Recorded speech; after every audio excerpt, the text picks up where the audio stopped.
Well, hello everybody. In this episode, we're going to be talking about your Icemaker box. Now, this one here is designed to go behind your refrigerator. On your plans or wherever, you will find where your refrigerator is, and pretty much you're just going to put it somewhere behind there. Like I said, there's not really any codes, there's not really any standard heights, just as long as it's behind that refrigerator, and you want to be above the baseboard, and always take into account if you're doing a new construction and you don't really know those baseboards. They could be the big tall ones, depending on who's building the house. They could be the little small ones, but you want to be up high enough that you're not interfering with that baseboard.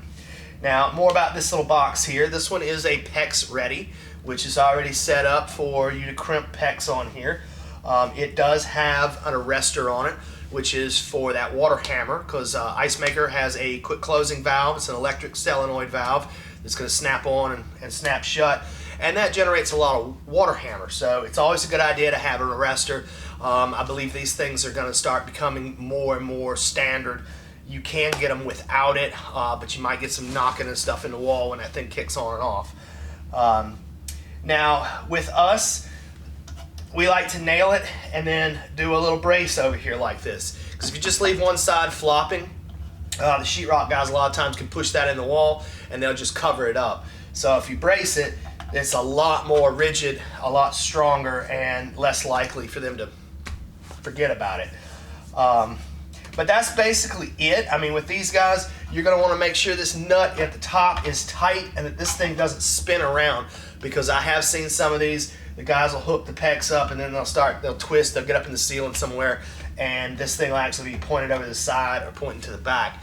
Now, as a new construction plumber, we're not really hooking up the Icemaker lines to these refrigerators. So if the appliance guy shows up and that thing's spun around backwards, he's not going to know that that's PEX in the wall and you can just grab this and turn it. It's not really going to hurt anything, because you would never do that for CPVC, and you're not going to do it on copper.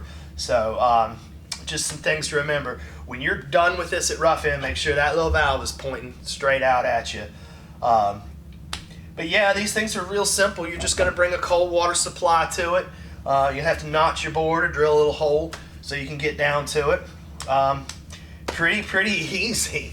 And then, of course, when the sheetrock is done and you come back to trim out, you're going to have a little trim plate, and these will just snap into place. And you're pretty much done.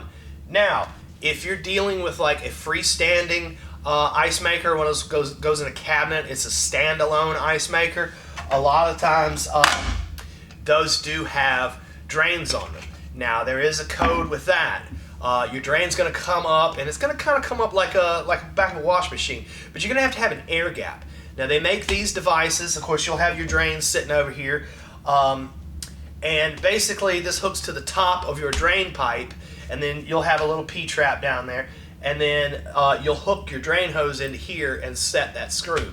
And the point of the air gap is if the sewer were to ever back up, it's going to come out of this air gap and it's not going to go into the drain. It's not going to be a pressurized into your drain hose and down into the bottom of your Icemaker, pretty much contaminating the whole thing. And that's what this is for. This is a backflow prevention device. So just be mindful if it's a standard refrigerator or if it's going to be one of those little Icemaker cabinets that has a drain on it. Also, see if it's got a pump or if it's going to be gravity, because those things can get you later on. But that's pretty much it. These are real simple, not a whole lot to them, but it is part of the plumbing process. Thanks, guys.